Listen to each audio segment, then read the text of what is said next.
You mentioned a few things a couple of weeks ago about Parag and the front office they were brought in to kind of right the ship, right? When the 49ers were going through that. It got me to thinking, in the corporate world, they do that. Like for when there's a recession or a company struggling, they bring in a right sizer, right? Yep. They literally call them a right sizer. They go, or she, they go in, the quickest way to get money off the books is to lay people off, right? They just do all these things. But corporations, what they do after they get that person the right size, say it's a year or 2 years or whatever, they bring that right sizer to another part of their corporation and do the same thing.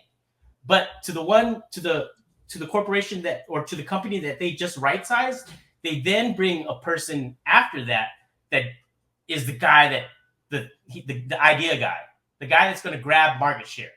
Yeah. That's what the 49ers need to pivot to, because they're in this right size mode since like 10, 12 years ago, and they're still in that mode, right? Because I'm sure they've done some prudent moves, they've done some things, but at the same time, we don't act on them. Like we had Jimmy, right? Last year we could, like, it's a good deal, It's only a good deal if you act on it. Like, we had to wait out a Jimmy. They didn't do it. They didn't have any, they didn't have the cojones to pull the trigger and just go with where they were going to go. And, that's frustrating. As far as free agency goes, Keneal and I, we've had our draft crush, right? Just Christian Watson. I know it's ridiculous, right? There's other holes that this team needs to fill. But one of the problems with this team, right, and the Shanahan system is it's hard to bring in guys that you can plug and play, right? Whether it's complicated, whether it's the wording, whatever, right? It seems like guys come in, they don't do well the first year, right? Unless you're on offense, right? Yeah, on offense, or on offense. Like, unless you're Trent Williams or some just crazy, crazy good, right? So sure, we can draft an offensive lineman this year, but who knows if they're even going to start him? Like, right. Look at Aaron Banks. Aaron Banks. Right. Aaron Banks, Jalen Moore, and it's obvious they're going. You know what? The ship's already sailed on finding a free agent like offensive lineman. I think, right? Like a good one, like one that you can plug and play, right? Lyle Collins just got signed. Yep. Yeah, like we talked about Morgan Moses a few weeks ago. He was perfect because he's gone. He used the Shanahan system on the Jets, did fine, right? He's gone. Like and McGlinchey's injury is they didn't put a timeline on him, right? Like they put a timeline on Kinlaw. They said Kinlaw was probably going to be back at OTAs, blah blah blah. McGlinchey, they just said, well, yeah, he's progressing, but no timeline. So that's going to be one of those deals where it's week 5, week 6. Oh yeah, we I think we're going to activate him. I think we're going to activate him. By that time, what are we doing? Justin School? Like, who's coming off an ACL injury? Yeah. Like, if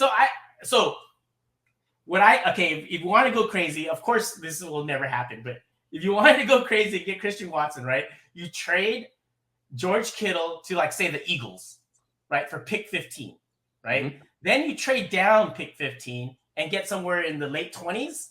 Then you can get Watson. And then whatever you got the capital from trading down from Kittle, from 15 to 28, then you spend that on, an offensive line, the team's needs, right? Offensive lineman, slot corner, strong safety, whatever. Yeah. But I mean, I know people are, oh, that's crazy. You can't trade Kittle, but like, it's not that crazy, because if Kittle gets hurt next year or whatever, you're stuck. You got D4 2.0. Because they just renewed his contract. It's crazy to me, man. And that's the main reason I'm interested in trading Kittle is the injuries. And like Niners are like, nah, it's not gonna happen. Okay.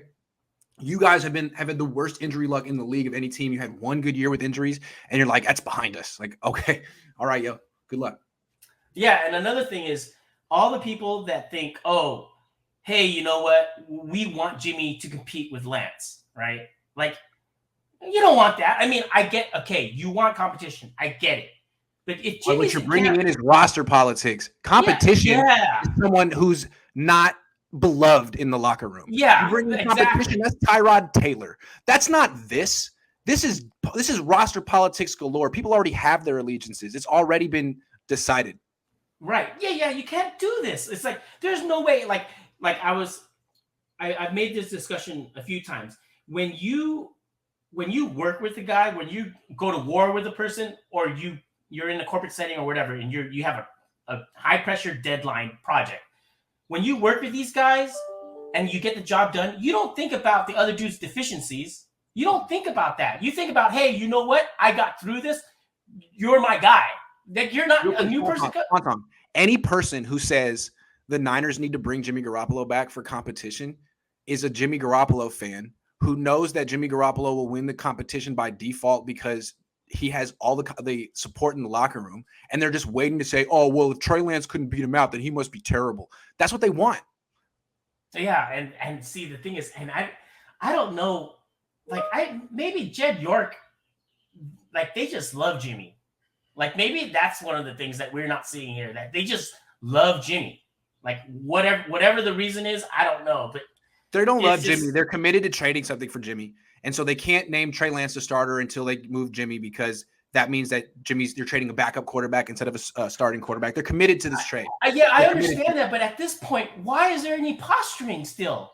Like, any team that's going to get Jimmy at this point, right, is going to be a team that is desperate, meaning like one of their QBs is down. At that point, why is there posturing? Because every team, very few teams want to admit mistakes, the Niners included.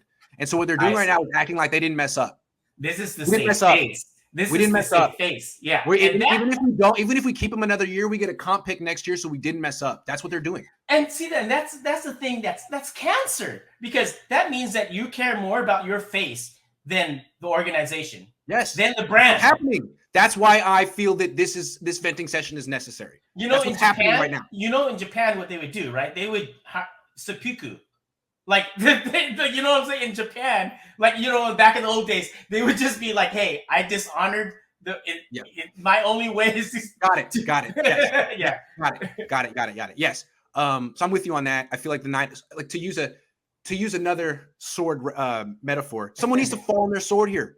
Someone needs to fall on their sword and said, I messed up. Yeah.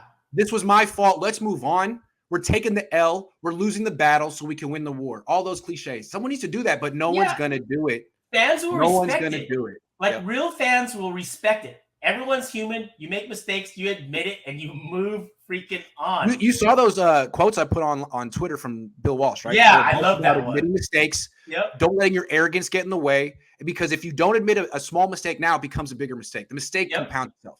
Yeah, I love that quote. All right, Swan. Nailed it. Swan, good call. I love you, man. Thanks for calling in. Thanks, Peace, man. Whenever I see him, I think of that quote from Billy Madison. Is it Billy Madison? Yeah, where he's hella drunk and he's hallucinating and he goes, "Stop looking at me, Swan."